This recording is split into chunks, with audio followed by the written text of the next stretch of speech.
You are now connected. All right, so let's just jump into absolutely not follow up. What have you been listening to? I'll just jump into it with last week I said, well, not even last week, the week before. We didn't record last week because both Lee and I were sick, and we're both better now for the most part. So awesome. Um, Wanted to dive deeper into this idea. I said too many zoos last time, and I mentioned a couple of podcasts. I've been listening to more and more podcasts again. I wanted to deep dive into both of those, and I'm going to take this into two directions, kind of with music and then podcasts. So, for me, my musical taste stems way back to when I was a child. My my whole dad side of the family is extremely musically talented. My dad plays bass. He's played bass my entire life. He played trumpet. He was a DJ back in Germany. Like it was weird. Like I think his name was like the American DJ or something like that because he was in the army at the same time. Um, my grandmother was like a church pianist, and she always played piano. Like up until like a year before she passed away, I think she finally retired from playing the piano. And then my uncle, who is a well-known musician in the Detroit area, owns his own music studio and an old Motown studio, which is really awesome. And he actually was nice enough to give us the theme music for the Productivity and Tech podcast, which is so that was super awesome because yeah, if you've ever tried to get royalty free music, that stuff ain't cheap. And I mean, even like for a hobbyist, I think it's like $50 to like license a song. And those are like the songs that are from people who are just hobbyists themselves and trying to make some money. But I grew up around music. I all of that is to say I grew up around a ton of music, and it was all different kinds of music. And I guess if you did the timeline, like the oldest music that I listened to are some of like the classic church hymns and stuff from my grandmother. But I got into jazz a long time ago. I love Miles Davis. Bitches Brew is like one of my favorite albums to listen to whenever I'm working. It allows me to just think and meditate on stuff like that. And as I got older, I started to appreciate, my dad was a big Parliament and George Clinton fan. So I grew up listening to P-Funk and the P-Funk All-Stars, Bootsy Collins, and like the Aqua Boogie is still like one of my favorite songs ever. Psycho Alpha Disco Beta Bio Aqua Doodaloop is just like that song is just so much fun. And that was what it was all about. It was about having fun. But that evolved into listening to like Earth, Wind, and Fire and the Bee Gees, and really growing to appreciate the later, I won't call it Motown, but like the post Motown sound, I guess. The people that came out of Motown, the people that were influenced by Motown, and that was super awesome. Once I got into high school, I started to listen to more hip hop. I listened to the Fugees. I love the Fugees. I wish the Fugees were still around making music. That would be amazing. Every single artist in the Fugees, from Prize to Wyclef Jean and Lauryn Hill, I've had a crush on her since I was like 7. Ever since I saw Sister Act 2, like I absolutely love the Fugees. Then Outkast, and I mean I grew up in the South, and I hate most Southern rap, but I absolutely love Outkast and Goody Mob and Field Mob and Arrested Development, and even some of the old school hip hop acts. I love Diggable Planets and De La Soul. I love the Gorillas. So it's a really eclectic. Lately, I've been listening to more like Christian hip hop just because of like my beliefs and how I try not to put so much thought into what I'm listening to, but at the same time, when I do listen to it, I want it to have kind of more of a positive vibe. And out of that, there are some mainstream artists like Chance the Rapper, Logic, uh, personal fan of Childish Gambino from like way back from his mixtape days. But I mean, Christian hip hop, Andy Mineo, KB, Dream Junkies, Ruslan, Belief, John Gibbs, Jay Givens, all these people that you probably never heard of unless you're in that scene, but have so much talent, and it's not like watered down, like corny rap. It's actually good stuff. But I've said all of that just to say that I have a lot of different musical tastes, and they really have developed me into the person, both musically and like belief wise, that I am today, and how I can listen to other people's thoughts and opinions just like I would listen to multiple genres of music. Lee, what kind of music do you listen to or grew up listening to or whatever? Yeah, that's a fascinating question, and I don't really like to approach it with a straightforward answer because I guess I kind of view my taste in music less about who or what I listen to and more about why I'm listening to it because I don't know, I guess I describe myself sort of as a musical historian. And not to say that I study it and I teach people about it, but just because I try to fill in the gaps and really understand all music. And the statement could be made something along the lines of if the three most important musical acts for American music, like if you could trace everything back, it would come to like three acts, and that would be Elvis, the Beatles, and Dylan. Like they're the influence of all modern music. But I wonder if that could be translated into hip hop. Like I mean, I know I hear influences, not influences, but like samples and callbacks and such. But I don't know if you could. I'm speculating too far and wide here. But whereas Jay, your musical exploration comes deep from your childhood, I feel like, yeah, there were some musical groups that I listened to as a child, but for the most part, I've been exploring this on my own since after I graduated high school. Was really, I guess, when I really started to explore music. Prior to graduating high school, there was basically two things I listened to, and that was like EDM,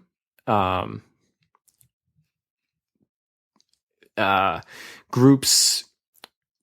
I'm not going to go too in depth into the groups, but like one of my favorites was VNV Nation, and they were an EDM group, and I think I got into like grunge and industrial EDM. But by and large, like there wasn't a whole lot going on for me for music. I listened to music. It wasn't too important back then. And then I just, like I said, I started this exploration, and then, the day that I first heard Bob Dylan was like transformative for me. It was put on the end of a mixtape that was given to someone else, and the one song was meant for me to listen to. And I was given it on a cold winter night from the person who it was given to, and I was driving home, and it was 20 degrees out or something, and I generally don't drive with the heat on in my car, and I had my windows down. And Dylan's music, for anyone who's never heard him, it's very piercing and it's unique. His voice is unique and everything. And it was just, so the song itself was Desolation Row, which is an 11-minute masterpiece. And it really hit something in me. And so like if I were to say who my favorite artist is, it would almost certainly be Dylan, which I hate saying because like it's Dylan. Like who doesn't love Dylan kind of thing? Like Dylan's too popular to be my favorite artist. But anyway, I don't know. Like, I guess if I were to describe it, I'd have to say I'm very into big sound music. So big sound, like 100 instruments all at once kind of thing, or just large, massive, like the way the Grateful Dead had that massive speaker setup kind of thing. And so just big sound, whatever that means to you. Also, when it comes to lyrics, I cannot remember lyrics to save my life unless they're a narrative. So when I'm identifying music and when I'm really like gluing myself to an artist or some kind of song, it's because they have narrative lyrics. And I think that's part of why Dylan works so well for me, because like I said, I can't memorize lyrics to save my life, but I can sing practically any Dylan song from start to end. And then on the other side of that is just repetitive music. And I think that is maybe the one callback to my younger self, just EDM being something that can play on in the background, which is fantastic for coding, or anything where you want music in the background, but you don't necessarily need it to be the focus of what you're doing. And there's, I think that's kind of, I don't know, I could be wrong. Maybe that's a lost art of just sitting and listening to music for the sake of listening to music. I think jazz is something that, Jay, have you ever just like sat with nothing, doing nothing, just listening to jazz and like letting all the nuances get to you? Oh, most certainly. And that's something that, I mean, you talk about the storytelling, like the whole 60s and music that came out of the 60s, Led Zeppelin, Jimi Hendrix, Bob Dylan. I love Bob Dylan as well. That's, and then my one that I always make my wife listen to, like once, like maybe twice a year, but Alice's Restaurant by Arlo Guthrie. Like that just like I love that song. I love the story in that song. But no, I definitely I listen to a lot of jazz. So that's, like I said, it's what I listen to when I'm programming, when I'm listening to when I'm working, if not podcasts, which is what I'm going to talk about next. But I definitely agree that the story makes it easier.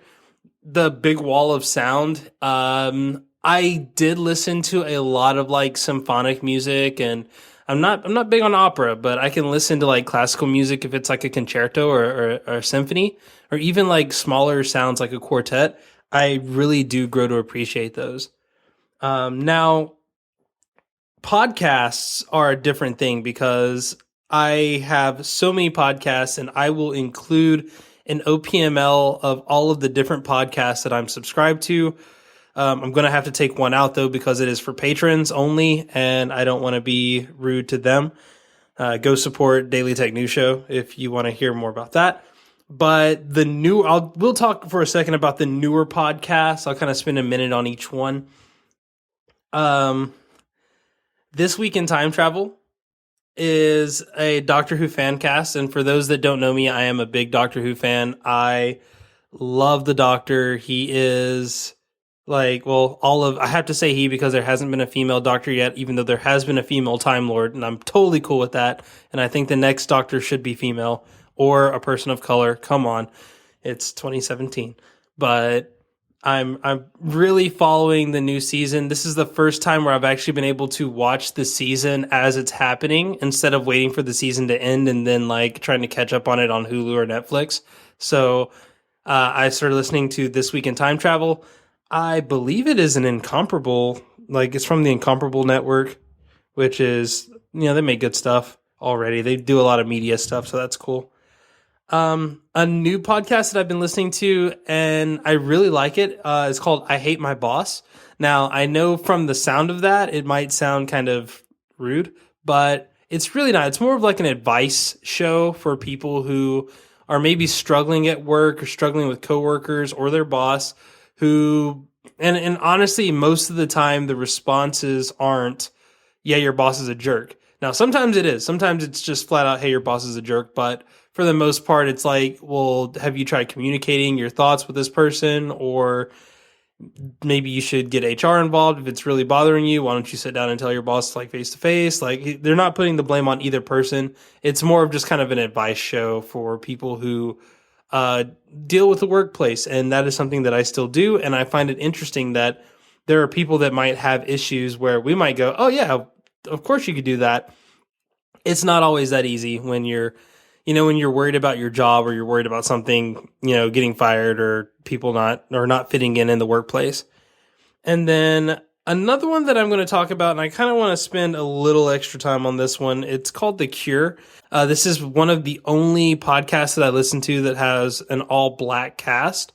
And I realized that there was a large gap in the color, gender, and race kind of thing of what I have been listening to. Most of the podcasts that I am subscribed to are either from Maximum Fun or Relay FM. Maximum Fun, I think, is great because it has such a diverse group of people that host it. I know the McElroy brothers are probably the biggest set in that bunch, but I mean, you have, Travis and Tybee in Interrobang, and a few other shows that they have. Minority Corner, which is really funny. There's a lot of kind of diversity there. And then Relay FM is diverse when it comes to gender, but not with race.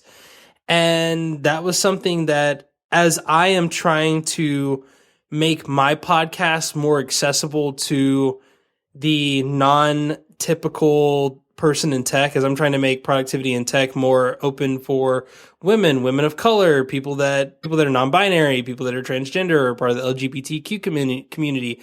Like, for me, these are all important things, because as I designed the idea for productivity in tech in my mind, it was one place of inclusion. And for me not to be inclusive, that just seemed kind of rough for me. So I threw in The Cure because it hits that mark of having, the completely all black cast with that mindset, talking about things that I'm vaguely familiar with, but at the same time coming from a different perspective, which allows me to think outside of how I normally would. Yeah, that's a good point. Because you're right. Like Relay, like there are some networks out there that do a great job with gender, but not with race. And maybe it's my own color showing this, but I always thought that productivity in tech did a good job of being diverse. Now, as productivity in tech, the community evolves more and becomes sort of a greater project, I think we are feeling the need to have yet more diversity, especially when it comes to people of color, non-binary, women, and so on and so forth. So yeah, I interested to see who we can get involved, because there are some great voices out there that we're missing. And to kind of pause in between there really quick, I want you to hold your thought. I mean, productivity in tech is seeking people. Like, I want that to be known. Like, if you're listening to this and you're like, oh, I want to get involved with them because I think they're cool, but maybe I don't fit in there. No, you do. Trust me. Like, I sit there and I look at my guest list, and if I sit there and go, oh, hey, I've had a bunch of white dudes on here, then I start asking, like, hey, I want some people of color on the show. Hey, I want some women of color. I want people that are non-binary. I want people that are LGBTQ. And I will not say that the problem isn't because we're not trying. I'm actively seeking people to jump on. And I learned this a long time ago. If I can't find somebody, that doesn't mean that, oh, well, I did my job. That means I need to try harder. I need to work harder. I need to get involved. Like, there are communities that I'm involved with, and we'll talk about this a little bit more when we hit one of our other topics. But there are communities that I'm a part of that I don't fit the description of the typical member, because I want to get a different perspective. And when I looked at our pit professionals, for instance, right now we have 3, I guess, registered professionals, like Francesco De Alessio, European, British, Carl Pulling, who is British but living in South Korea, and then Enrico, who is German. However, they're all white dudes. And it's like, I'm actively seeking, like, hey, I want women of color. I want women in general. I want, people in the LGBTQ community. I want, people that are Arabic, people that are African, people that are, Asian. And I want to cover all these communities. My last interview with the Sorted team, one of the reasons I really wanted to talk with them was because they're not only developers, but they're developers that live and grew up living in Hong Kong. And we even cover that a little bit of how the tech scene in Hong Kong is very different from the tech scene in Silicon Valley or California or the United States.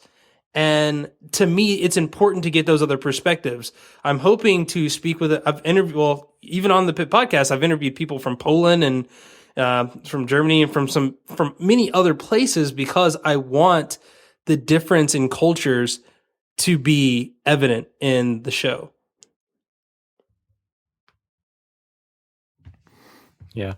There was recently an article that one of the major news sources out there, I don't know, maybe it was Wired or someone, put out, and it was about hackers and so on and so forth. And I think somewhere in the article they had made a statement to the effect of it being hard to find women to highlight because all the people in the article who were outlined were male. And the response was overwhelmingly and appropriately, that's not true. You're not looking if you're not finding. And more, I mentioned that because more recently, just within the last couple of days, somebody put out a list of 1,000 women in tech. And, it was to the effect of, if you can't, here's 1,000 women in tech. If you really can't find any, you're not looking. And I think that's really true. And, yes, there is a great discrepancy or disparity. What word am I looking for? Yes, there are not enough people outside of white male working in tech. There are not enough, there's way too much of an imbalance. But that doesn't mean they don't exist. And if you're not finding them, it's because you're not looking.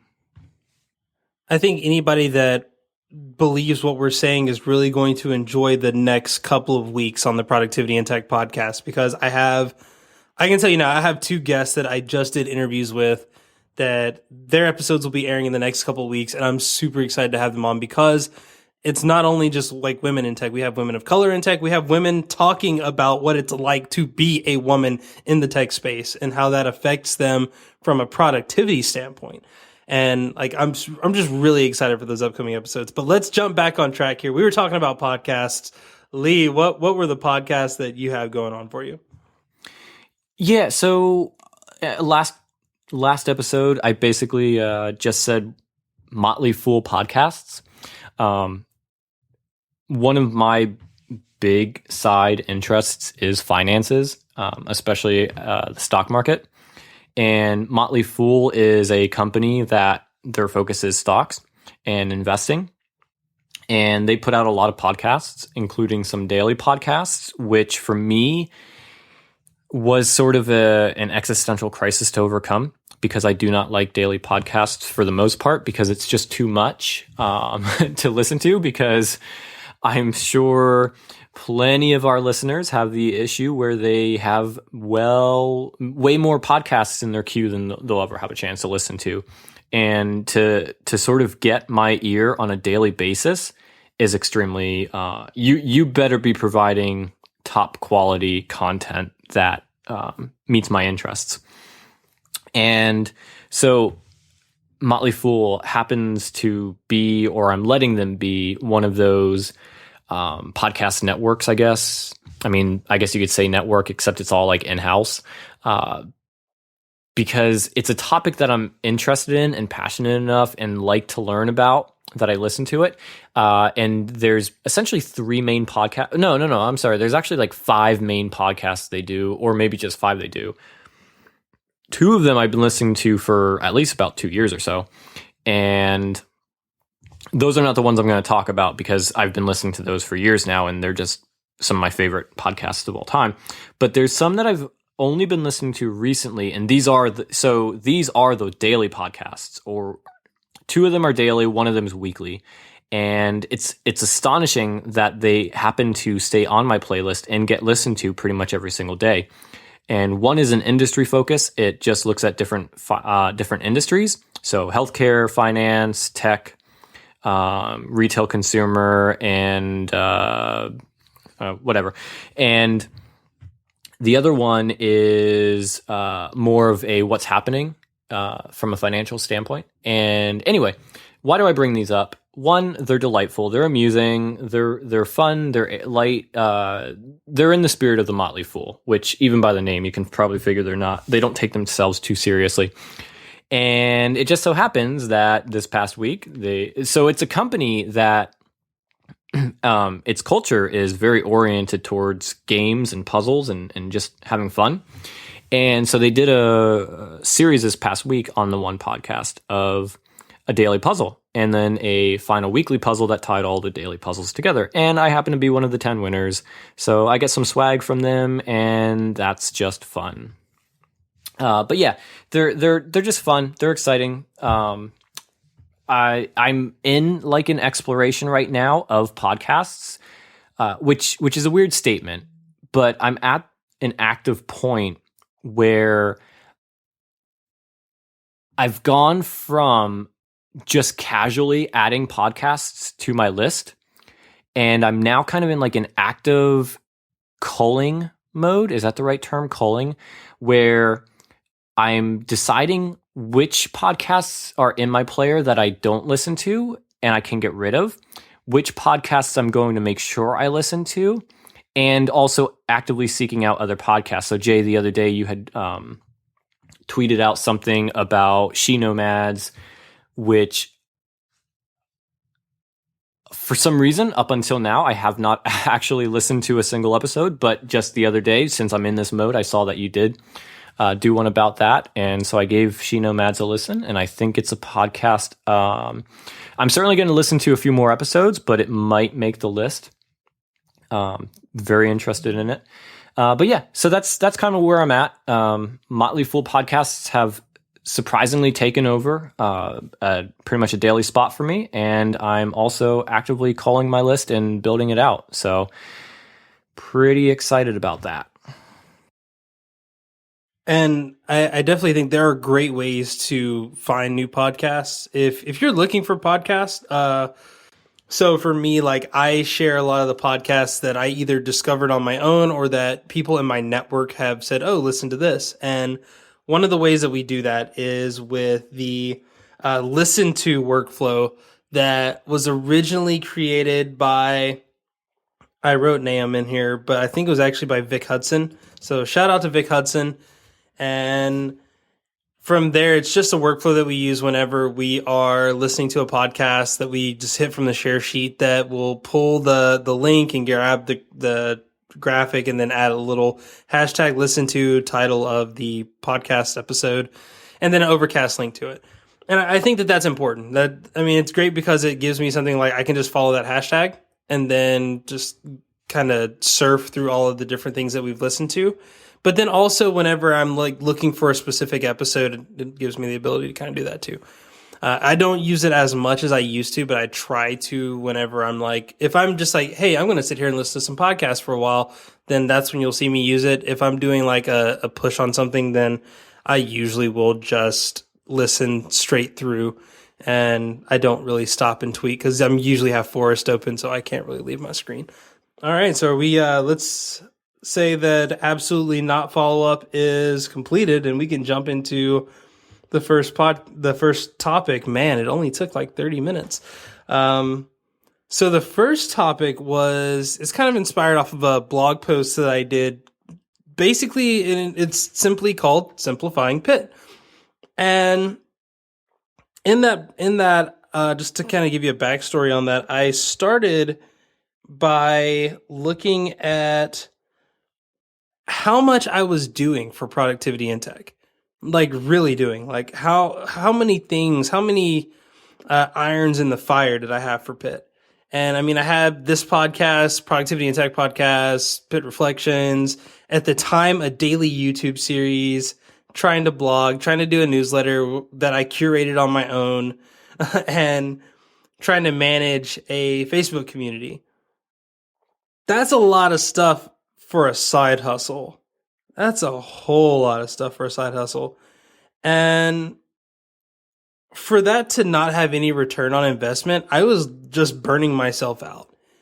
And I could still say at this point, like, I'm not done yet culling. I am at a point where I'm happy at the moment, but some other things might change on that. I think I'm going to continue doing less videos, just looking at what videos have gotten the most traction and what is the audience asking for, and then kind of focusing on just doing those. But one of the things, and basically what I did with Simplifying Pit and just kind of talking my way through this was I did a few things. One, I dialed back on what I was doing. So I dialed back on my videos and my Pit reflections. And one of those was from Mike Vardy, who encouraged me to start journaling on for myself and not for an audience. And that allows me to be realistic. It allows me to make mistakes. It allows me to not necessarily be too concerned with it, and it doesn't make it like a whole task. So a lot of those pit reflections that I've been putting out have been internalized. Now, every once in a while, I'll feel like there's something important and I'll publish it, but for the most part, the pit reflections, they're not dead yet, but they're going to be less and less. And I have a way of kind of helping with that. But dialing back on the videos as well, kind of the same thing. You know, a lot of the stuff that I wanted to share, I could absolutely share, but making it this big feature thing becomes really difficult. So I'm just going to roll with it for now and provide videos that people are actually wanting. So that's one of the first things. Opening up some of the things to more people, and that really focuses on the pit reflections and like productivity tips. One of the things I started doing was utilizing those pit professionals that I have and saying, hey, if them or anyone else, if you listening have a productivity tip you want to share on the network, you absolutely can. All you need to do is send your audio or video file to info@productivityintech.com. And I will be more than happy to put that on my channel. If you have your own YouTube channel and you want it just reposted, then that's fine. I will add it to one of our playlists. But ultimately, having more people do stuff so I don't have to, or I don't feel so bad, or I don't feel like there's a lack of content when I'm not doing it. One of the third things I did was automating some of the work. Now, this is a lot of the back end stuff that gets super techy or super like automaty. So for me, like even now, like I'm not done with this. The blog post has me utilizing like Hazel and Keyboard Maestro and some text expander stuff and doing all of those things. But even today, like, and this is what I love about automation that makes it so cool is I'm still adding changes. And as people say things like Lee told me that you can now control more Apple Music stuff in workflow. And I'm sitting there thinking like, oh yeah, hey, I could add some Apple Music things to a few of my workflows now. And just kind of just automating a lot of the work process inside of what it takes to do things means that I'm doing less work on each task, which is really, really awesome. The biggest example of that is I use a tool called InnoReader, and I have InnoReader automatically scrape every post that comes in for the word productivity. And if the word productivity is in it, then it automatically gets published to Reddit. And then whenever I go to set my newsletter out, when I go to do that, I literally just copy the top few posts from Reddit and go, hey, here is the latest and greatest from this week. And that means I don't have to do as much hunting or digging. And that to me is like a godsend because it means I can focus more on the things that are going to give me the biggest impact. And then the last thing that I do is I utilize all of that to do more. So if you notice in the last Pit Podcast episode, I added podcast chapters because I had a little bit more time to focus on my podcast. It took me less time to edit it, which is great because of little hacks that I did in my recording system. And ultimately, it's going to make me provide better content and a better focus on the actual community and working on that instead of working on all of the little things that I'm doing behind the scenes to give them the content. So I can spend less time on making the content, more time on interacting with the actual people that came for the content and came for the community. Jay, this may be out of turn, but I realized I forgot to ask you, who's your favorite doctor? Oh boy. Favorite doctor at the moment is still DT. I'm still a David Tennant fan. I know that one of my good buddies, Kenneth Rotter from the Dumbbells and Dragons podcast, likes Eccleston, but I'm sorry, he's just too uptight for me, and not in a funny way like Capaldi. I think Capaldi is great. He'd be my second. Smith grew on me after a while. I haven't really did too much of a deep dive in the classic doctors, so sorry about that, all you true Whovians. I don't have a favorite classic doctor yet. I'm still going through that library. But yeah, I would say David Tennant. He also had the longest run, which makes it a little kind of cheating. But no, I think the real question is who is my favorite companion, and that's definitely Martha Jones, because to my knowledge, she was the first African American companion, and she played such a strong woman role in there that it made sense. Like, one, she's a doctor. So I was like, that's cool. A doctor hanging out with the doctor. And then two, like she helps lead the resistance and telling the story. And before anybody tells me that Mickey was the first African American companion, slap yourself. He was not the companion. He just hung out. So, but Martha Jones she was so strong. The roles that she played in some of my favorite episodes. The Family of Blood. Oh my goodness, her role in there is so great. And yes, Martha Jones, if you ever want to be on any of my podcasts, please let me know. Standing invitation. We will talk. I will not fly to England though, because my wife would not be happy with me getting to sit down and talk with you. So, but that's okay, because I think she was a big fan of yours too. But no, Martha Jones is definitely my favorite companion. David Tennant is my favorite doctor. Capaldi has grown a ton on me, and I really am sad that he's leaving. But please, please take this as an opportunity to finally bring a person of color into the doctor role, or a woman into the doctor role. And bonus points if you can somehow find both. I can't think of any, but right now my number one pick for the new doctor is Kunal Nayyar, who plays Raj on Big Bang Theory. I know that's such a goofy role, but I feel like if he did a more serious role like the doctor, that would be great for him. And that's like my top pick, and I have a few others that we can dive into at a later time. Okay. Not to extend the tangent any further, just out of curiosity though, who was your first doctor? My first doctor was Eccleston, and I didn't watch Doctor Who because of that. And then when David Tennant came on, my roommate, who was a big Doctor Who fan, was like, oh, you got to watch it. There's a new doctor now, and you'll love it. You'll love it. And I watched one with David Tennant. I was like, okay, I like this guy a little bit better. And then I went back and just went through all of the Eccleston series and was like, all right, finally, this is done. Now, let's get to the real show. Interesting. So the theory does not hold true that your first doctor is your favorite doctor. I would say that David Tennant, for lack of a better phrase, is my first doctor, because when I first watched Doctor Who, I did not like it because I did not like Eccleston. And then I got back into it because of Tennant, but then I felt like in order to really make sense of what's going on, I needed to go back and watch Eccleston. So, I guess you could say that, but I don't know. I mean, my wife likes Smith, and I mean, her first doctor was Eccleston. And I mean, we both love Capaldi. I think he's great. I think we needed an angry old fart in the doctor chair, and make it different. You know, you had too serious to funny but serious to just super funny to super serious, and then now the next one will be a toss up.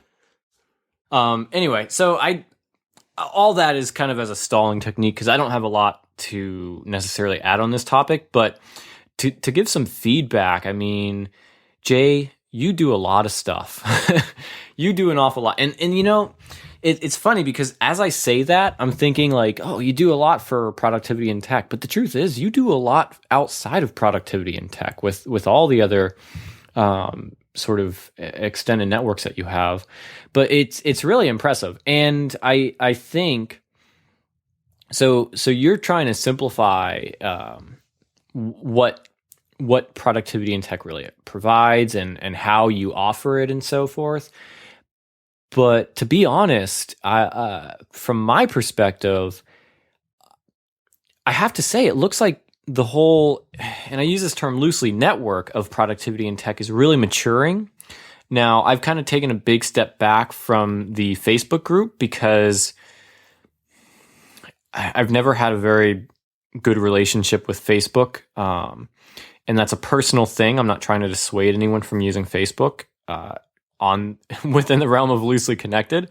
Outside of loosely connected, I will do everything I can to dissuade you from Facebook. But from what I see with just the content, the evolution, I guess, of Pit Reflections and the YouTube channel, and you know, some of it's going to take a few swings and misses maybe before it really catches or sticks, and a few things will kind of, I guess, disappear for a little while, and other things will come back, and it's just, also the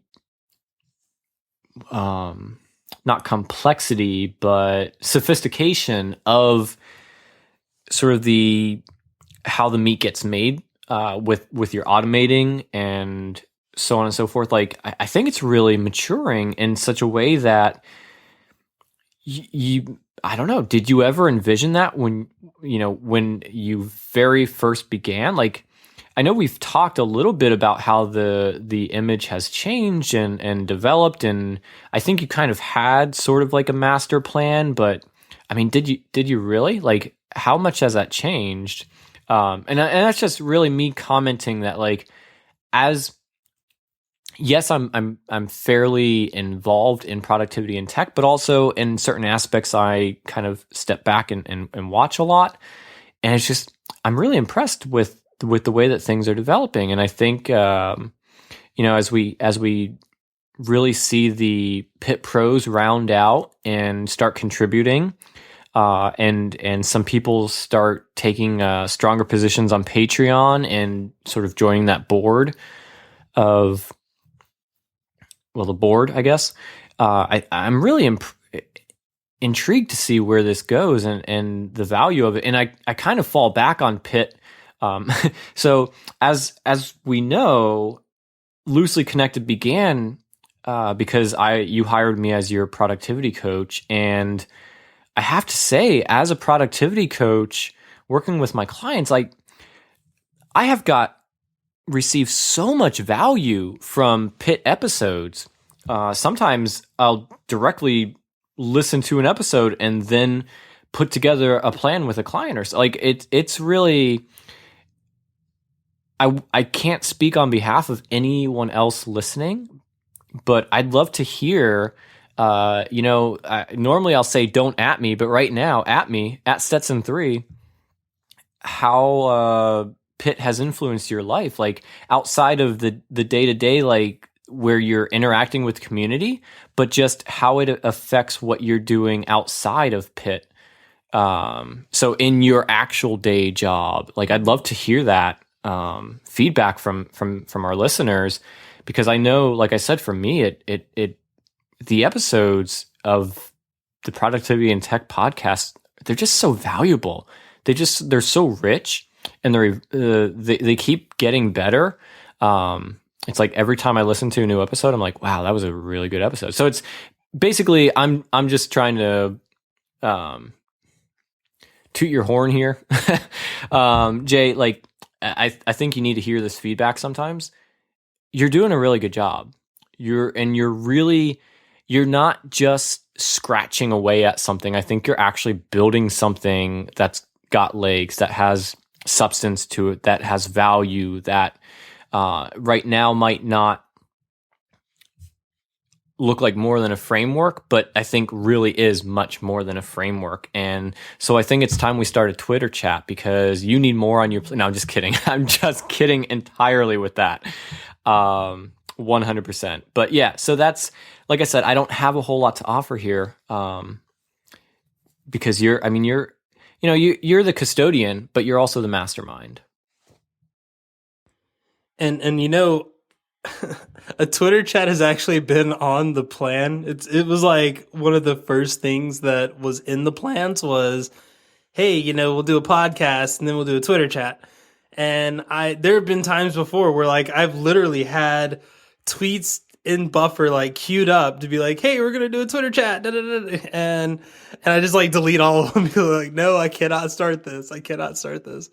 But no, I appreciate that. And to answer your question, like I have given up on trying to really figure out where the future is for Pitt. And that's not because of anything other than the fact of every time I want it to go one direction, it seems like it moves itself into another way. And that's good. That shows that kind of like with the people that I interview, like the developers that I interview, it's like I have my own plans for Pitt. However, the community has its own plans for Pitt. And if I am going to be a servant to the community, which is what I intend to be first and foremost, I have to listen to that. And that sucks sometimes because that means like I have podcast episodes that I did not air because they just did not fit the conversation. And I had a blast recording them. And if you're a Patreon subscriber, be on the lookout for that because I promised him that I would release that podcast out at least to the Patreon subscribers. So that will be coming out. Be sure to go into Patreon and check for the RSS feed. That's a new thing, by the way. There is a patrons RSS feed, which is the master feed, but it's the master feed with the unedited videos the unedited audio. So it's going to be the full conversations and some bonus episodes whenever I have those moments where it's like, hey, I can't release this to the podcast because it doesn't fit. But I think it's something that other people will enjoy. But yeah, no, I would love to do a Twitter chat. That's something that is on my radar. Right now, it's just not the time. And I've learned that like that has to be the case. Like I want to do more videos, but right now is just not the time. I want to do more dynamic videos where there's, more rich editing and getting people way more involved and doing more stuff and interviewing people over video. Right now is just not the time. And these things will all happen eventually. I'm not giving up on Pitt. Pitt has never been about making a ton of money. It's always been about connecting with people that are very much like me.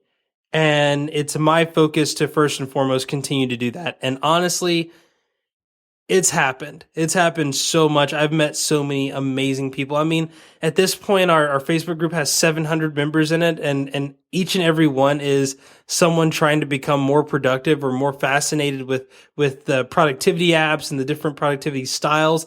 I had someone in the Facebook group today bring up something about plain text productivity, and my heart like skipped a beat. I was so happy because if we know one thing, I love analog productivity. I love plain text. I love me some Markdown.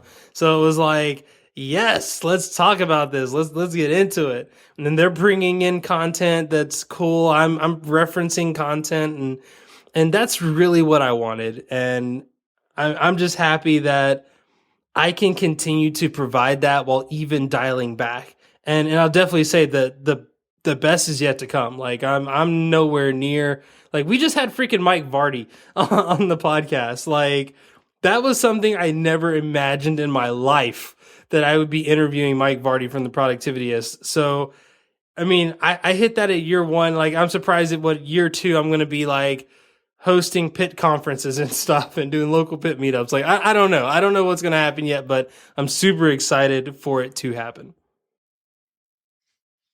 Awesome. Yeah. Like you're accomplishing some big stuff.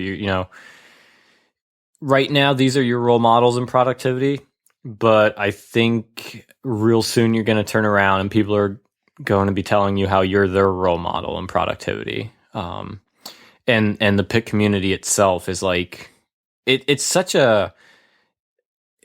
developing into such a base, such a treasure trove of helpful conversation and tips and as the pit pros like highlight apps and all the work that's going on, and the fact that like we're quite a united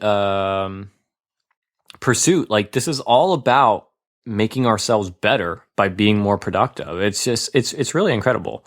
I'm quite in awe, and it's really, like you said, the Facebook group has 700 people, and the podcast has just more and more. I mean, every time you record a new episode, unless it's a repeat guest, it's a new person, and it's really building out this extended network. And I'm going to use that to transition into our second topic of the night of keeping in touch with the extended network. So I think for you and me, because I didn't really give you a lot of content here for what it really means, but the topic came to me because I was doing experiments with keeping in touch with people who I don't talk to often.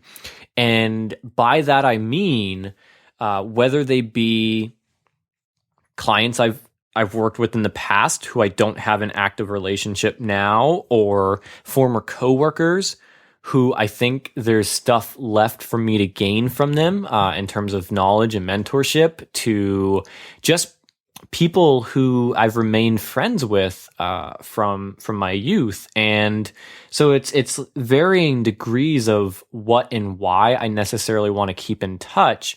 But I think there's some overall tricks to it. And I find value in it for, among other reasons, the fact that I think it's these loose connections that tend to make some of the strongest referrals in our life. For instance, when a few years ago at a previous job, I had just found out that we had a referral program, and if we referred somebody, it was a $3,000 bonus. And it just so happened that I was on LinkedIn, and one of my old professors actually was like, "Hey, I'm looking for a new job. If anyone has any recommendations, let me know." And so I reached out to her because we had just connected on LinkedIn, and I reached out to her, and I'm like, "Hey, so she was one of my programming professors, and I'm like, "Hey, we have a lot of, or a couple of openings right now. Like, let me just forward you some details, let you know what we're doing, and take a look at it, and let me know if you'd be interested." And she was. So I put her, forwarded her resume on, and she interviewed, and they called her and said, "Sorry, we're not going to make an offer to you." And then the next day they called her back and said, "Oh yeah, the reason we weren't going to make an offer to you is because you're kind of a bit more senior than that position. So we want to make this offer to you instead."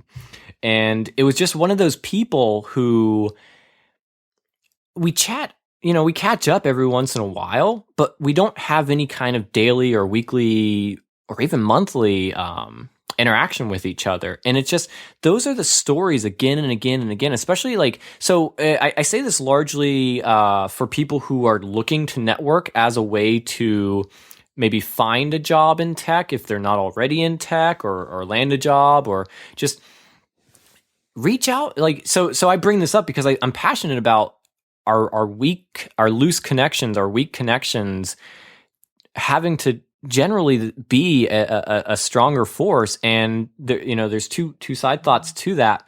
One is the people that we're closest to, sometimes we know too well, and we see their flaws, and we can't really, either we see their flaws and we can't really represent them well enough, or we think too highly of them because we enjoy hanging out with them, but we're not necessarily objective in analyzing them as like someone to work with. And I've had issues myself where I've been friends with people and tried working with them, and then I just realized the stuff that makes you a good friend actually doesn't make you a good coworker, and it's kind of created some struggles, and so yeah, so those loose connections are great. And also the fact that you don't necessarily have a lot of common, not common, but frequent contact with these people means that just, in that weird way that things kind of work out, you tend to interact with these people and just catch where they're at in life,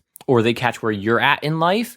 And it's this timing is just a weird coincidence because, hey, this is what you're looking for or what you need, and this is what I can offer you right now. And it's because you're not deeply involved with each other, you're looking at ways that you can make something happen. And it's the perfect example of timing just working out. And I don't want to get too much the universe is matching things up here, but it's just a really neat fact. And I feel, I could be wrong, but I feel like people don't spend enough time reconnecting with their loose connections. And Jay, I'm really interested in your take on this, because you are growing an extended network, and really how you are looking at just sort of keeping, I don't know if it's keeping track of these connections, or tapping into them, or offering what you can to them, or getting what you're I have some of my own things I want to talk about managing these connections. But what is your take on this subject? So have you heard the theory? Was it 3 or 6 degrees to Kevin Bacon? Yeah. 6 degrees, I believe. 6 degrees to Kevin Bacon. Yeah. So that's how I look at these connections, and I can't remember where I heard this from, but it was in a recent podcast that I was listening to, where they did an experiment where it was, how do we, like, I think it was someone in Texas back in snail mail days that did an experiment to see how they could get in touch with someone in Maryland. So you could write a letter to anyone that you knew that might get you closer to that person. Oh, I remember. It was from a book that I was reading called, one second, Kindle. The story sounds familiar. Yeah, The Tipping Point. Yeah. Well, in The Tipping Point, it talks about being able to reach what you're trying to get to in and around people that you would never expect. It was weird that a lot of people, usually the connections were someone that lived in the same like apartment complex, or the mailman, or the dry cleaner, the cobbler, whatever, someone that was around that person, but wasn't like, oh yeah, that's my best friend. And that's what I've learned is so powerful about the Pit Network that we've created is, and this kind of even directed the flow and the focus and direction of productivity in tech, is that I'm not concerned about becoming the professional in everything, because I know that I probably either know a professional in that area, or I know someone that might know someone that's a professional in that area. And by doing that, by expanding the network, what I'm doing is really providing a level of professionals around me that it seems like, oh, well, Jay knows all the people. Jay knows the person that's good at this. Jay knows the person that's good at that. And it's like, I really don't. It's just, I just know a lot of people. And using that sphere, I can find usually the person that has the solution to your problems. And I think that it's important, you asked, how do I keep up with it? I mean, oh goodness, I don't know. With that, I really just use Twitter. I think having things like people on a podcast are really nice, because I can sit there and think about it and go, I was talking to someone about that, and then go look through like my podcast episodes and be like, oh yeah, that's who it was. And then go reach out to that person. But as far as keeping up with them, I'm not the best at that. Mostly through Twitter. I usually will follow every single guest I've ever had on the podcast. That way I see what they're working on, and I might see a tweet from them and go, oh, hey, let me go connect with that person, or let me go talk to them and see how they're doing. And I'll even do that. I'll send like DMs to people that I haven't talked to in like months, and I'm just like, oh, hey, just checking in, seeing how that project you were working on is going. And it's always good for them to reply back. Some don't, some are too busy doing their own thing now, and that's fine. But one of the things I've started learning now, that as the podcast has matured, is I can use that to draw in more guests. I have someone that's coming onto the podcast in July, hopefully, and it's just because they're super busy right now. But then even in that conversation, it was, well, hey, I know you're busy, but is there someone in your network that you think would be a great fit for the show? Here's kind of what I'm looking for. And then from there, they're like, oh yeah, definitely. I know like a bunch of people here. Let me send you some recommendations. And it's like, okay, cool. And then I start listening, like I see some of the names on the list. And I'm like, oh wow, those are people that I look up to, like people whose podcasts I've listened to for a long time. It would be great to have them on the show. So I would definitely say, allowing yourself to not be afraid to ask, but also not be the jerk about it. Don't go into the conversation for the networking. Don't go into the conversation wanting to get the network, but letting that be a part of it and just being upfront and honest. I mean, one of the things I started doing now is after every podcast interview, I say, hey, if you know anybody that would be a good fit for the show, please just provide the introduction. I'll take it from there. But then that's not the end of the conversation. I continue to tweet with that person. I continue to be sociable with that person. And that's something that, I'm a proud member of hashtag just be social, because we don't use the auto DMs. We don't use the auto thank yous.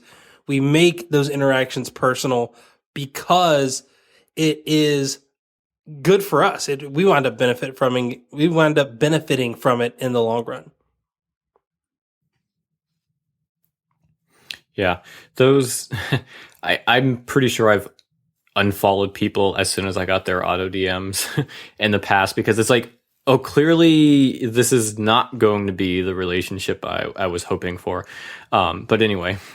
But that's a one-sided relationship. It's not a relationship. It's, oh, hey, like people that follow me, and then when I'm like, okay, you seem cool, and I follow them back, and it's like, oh, hey, thanks for the follow. You should totally check out my network. And it's like, I've got enough crap that I'm dealing with as it is. I want to get to know you. I don't want to get to know your entire network. Like, if you think there are a few people that are cool in there, then like you can refer them to me, but don't just jump in and be like, hey, for $9.99, you get access to the 50,000 people that I suckered into paying $9.99. Like, no, I don't have time for that crap. And I've literally told, like, there was one person that I really wanted to talk to, and they sent me an auto DM that was like, I hate auto DMs. And I'm like, oh, this is already off to a bad start.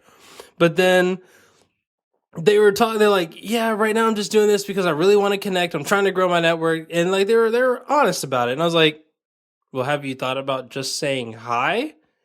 And they're like, oh, yeah, sorry, the auto DM is something that I'm testing. I want to see, how, if it works. I'm like, I can tell you now it doesn't.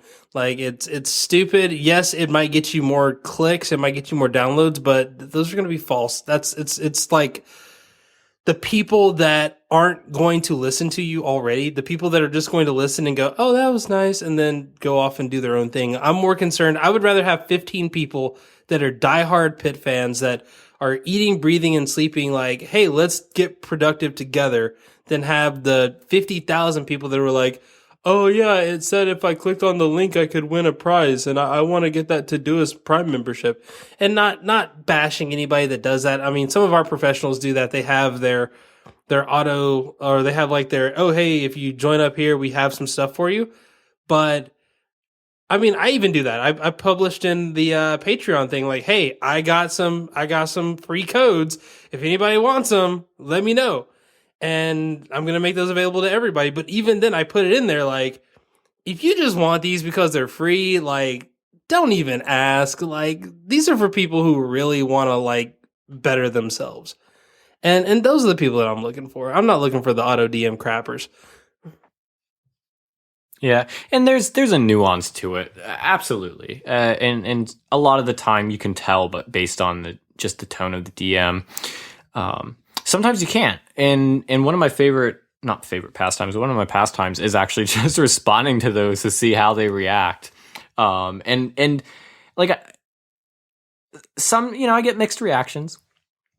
Sometimes it's like, yep, clearly this is not worth me following you, and then other times it's like, I'm really impressed. One of the people I recently followed. So if anyone doesn't remember, on a previous episode, I talked about recently changing my Twitter account, and I'm on a different Twitter account than I was using for a while. And so there's a lot of people who I wasn't following on this one. And, I just recently followed Ryan Carson, the founder of Treehouse and CEO. And he sent me a response like right away, like, hey, thanks for following, and he followed me back.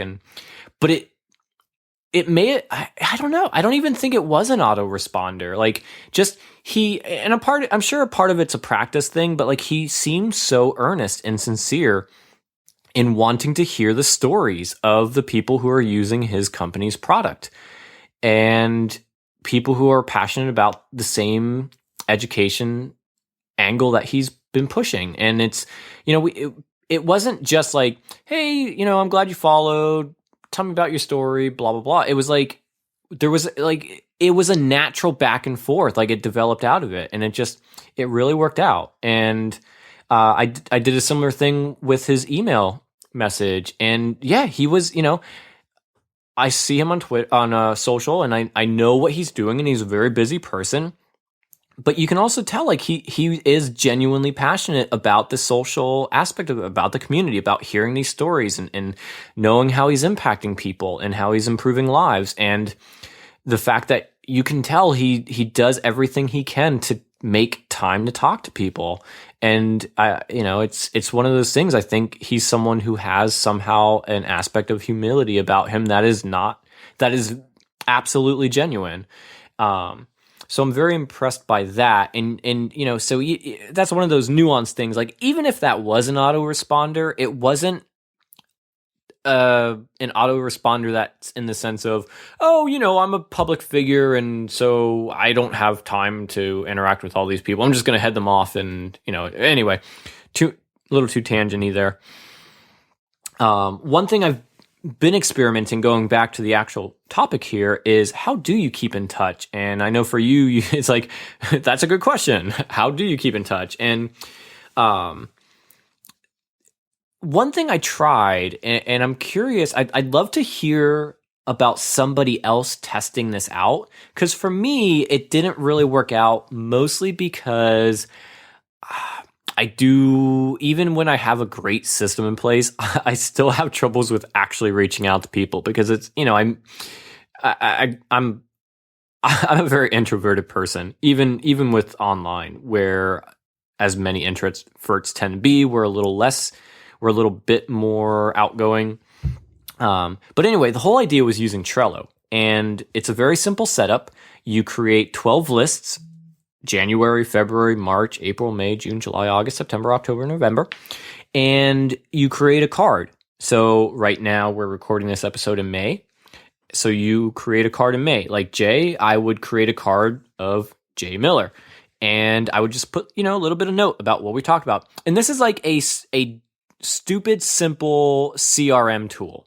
It is essentially what it is. Instead of paying for a CRM tool or getting a CRM tool that does way too much. It's just a dead simple, very visual. You can see when you last talked to somebody, who you talked to recently, and if you want to know what you talked about, you keep notes in the card. But anyway, so I would create one for you, and then, whoever else I talked to today, outside of colleagues and, I guess I would still create a card for you. But I guess more or less it's meant for people that you don't talk to on a daily basis. But anyway, so I create the card, and then, when, what's next? June. When June comes, I would look at May, and it's like, well, okay, who have I not, who's in May? And is there anybody from April that I haven't talked to? Like, is there anyone in April who I didn't move to May? And then when I talk to you in June, I move you from May to June. And I just keep doing that. And it's, like I said, stupid simple. I can see at a quick glance, when's the last time I talked to people? And I mean, it works well. Like I said, it didn't work for me personally, but I think the whole system itself works really well. And I don't know, I just kind of offer that as a tip, half because I want somebody to test it out and give me feedback. But I just thought, that's what I love about productivity tools. In your conversation with Mike Vardy, one of my favorite statements was when a task app, a to-do app doesn't work out for you, don't start using another one. And it's let's not overly complicate things. Let's not act like the tool is our savior. I want things to be dead simple. And I just love those uses. And maybe this can be a future topic about different alternative ways to use Trello. Trello is such a cool tool because it's not a one size fits all, but that's, I don't know, just a little note about keeping in touch with your extended network. I think for me, the biggest thing is being intentional about it. I mean, whether you have a system, whether you don't have a system, whether your extended network is 5,000 people, whether it's 50, just be intentional about the connection. Like I said, don't make it all about you. Make it about them too. One of the great things, like with getting Lee, like I met Lee through Code Newbie, And Lee wasn't very active on Code Newbie. I wasn't very active at the time in Code Newbie, but I remembered I had connected with him once before, and it was like, anybody want to be on my podcast? And Lee was like, sure, I'll do it. And I'm like, all right, cool. And then like we talked a little bit, but not anything too crazy. And then from there, like I think it was like almost 6 months before we talked again. But when we did, it wasn't like it was like, hey, you're doing this thing, I want to learn more about it. And he was like, hey, you're doing this thing, I want to learn more about it. And I'm like, all right, well, let's see how we can help each other and we'll figure something out. And then that turned into one thing, which turned into something else. And now it's like completely different. Like I feel like we coach each other almost. And that was actually an episode of a podcast that I was listening to today. Who was that by? That was by, I don't think I finished it, did I? No, it was on Beyond the To-Do List. And the guest, her name is Claire Diaz Ortiz. Like, she's been on the show so many times, but this time they were talking about mentoring, and she said something that was so profound that it was like, a mentorship is good when you learn from each other. Where your mentor is learning from you just as much as you are learning from your mentor. And I've been open about it. I have what I would call a mentor in programming, but I never thought about how I help him in any way until one day he came to me. He was like, hey, I have this really cool idea and I would love some advice on like the whole marketing and like reaching outside of it. And that just seems like something you're really good at. Do you mind sitting down and chatting? And I'm like, sweet, hey, cool. You've helped me for so long.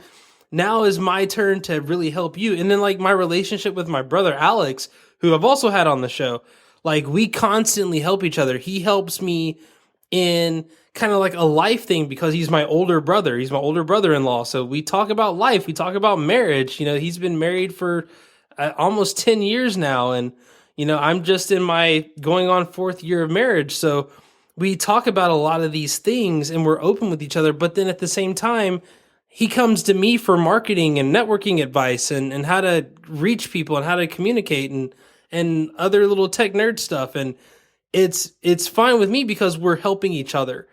And to me, that's what a strong network looks like.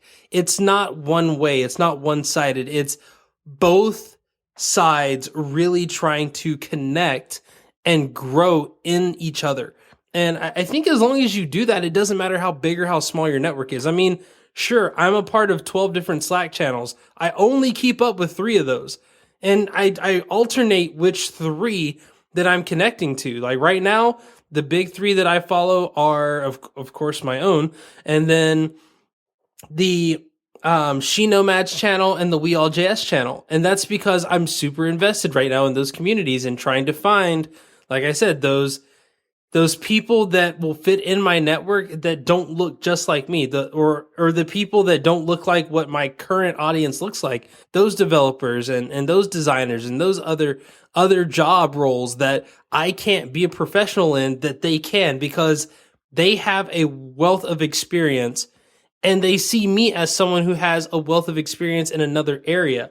So when we collide and we start sharing ideas, it allows us both to grow.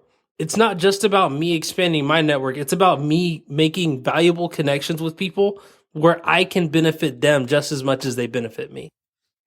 Yeah, and I think, Jay, that you really hit on something there that I was having trouble getting myself to, but really is kind of the key of why this matters, why keep in touch with people, and why put a process in place for keeping in touch with your loose connections. And I think it really comes down to the fact that the timing is not always right. Like you said, you and I, we connected a few times, and it was like conversation for a day, and then it kind of dropped off until the next time we talked, because the timing isn't always right. You were working on some projects at that time, and I was working on some other projects, and we didn't necessarily have a lot to offer each other at the time, but because we kept checking back with each other, like eventually you're going to hit that point where you and your friend, you and your mentor, you and your whatever that other person is to you, eventually the timing's going to be right. And if you don't keep up those intermittent conversations and you don't check back, you're going to miss those opportunities. And sometimes it's just mature. It can be any matter of things. Maybe you're not working on the right project to have something to offer. Maybe you're working on something like maybe our listeners are trying to get a process in place or trying to figure out a productivity tool, and they don't necessarily have something to offer right now. But once they get those in the swing, like whether it be 6 weeks, 6 months, or 6 years from now, like eventually you're going to have, that person is going to have so much more to offer back to us. Just like you said with the mentors, a lot of, they say if you want to learn something, teach it, right? I think someone says that because you're finding out so much more, I think, when you're teaching because of the reception from the other end. And the timing isn't always right. So keep trying. Well, I'm definitely a person that says that you learn more by teaching. That's why I do a lot of the things that I do. You also learn so much about other people when you teach, because what you're doing is you are imprinting the knowledge that you have on someone else, and whatever they do with it is now a reflection of the both of you. And I feel like that is so powerful because, and I've even done like drawings of this. This is a kind of an excerpt from the Accidental Creative paraphrase, but you have so much knowledge in you. This other person has so much knowledge in them, and it's all different. But when you come together and you work, both areas double. It's not just, oh, you got smarter and that person didn't. That person learned from you as well. And now you're both better because of it. Let's wrap it up here. That's actually a good place to actually wrap it up. So no more tangents. This has been a really fun episode because of the tangents, but at the same time, I know that this is why we do this. This is why we do these podcast episodes, and we have this crazy format. Like, we spend an hour working on the format just so we can completely throw it out the window and do our own thing. So if you enjoyed this podcast, please let us know. You can do it a plethora of ways. The best way is to go onto iTunes, Stitcher, wherever you're listening to this podcast at, and give us 5 stars, rating and review. Tell your friends about it. Tell your mom about it. Tell your grandma about it. You might have to show her what a podcast is and how to download the app. You might have to show her what apps look like too, but that's okay. It's all worth it in the end, as long as she likes the show. And of course, if you want to talk with either one of us and become a part of our extended network, you can do so, preferably on Twitter or Facebook, I guess. If you're looking for me, I'll probably be in the community somewhere. But if you're looking for me on Twitter, you can find me at KJY Miller. And Lee, where can they find you? At Stetson3. All right. And of course, you can always connect with Pitt as a whole. We are on Instagram, Twitter, and our brand new Facebook page. Go and like that Facebook page. I'm telling you now, do it. Do it, or I will send you a video personally and be like, why have you not done this yet? Go like our Facebook page. Everything is at Prod in Tech, Instagram, Facebook, Twitter. That's all at Prod in Tech. And if you're looking for the community, the big community that we've been talking about that we love so much, you can find the several different communities that we have growing on right now. And I say growing on because they are all growing, and I am on all of them.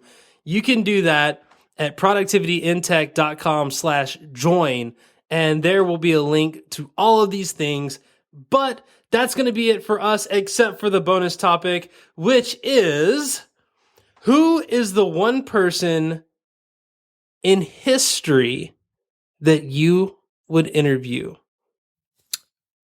Ben Franklin. Ooh, I like that one.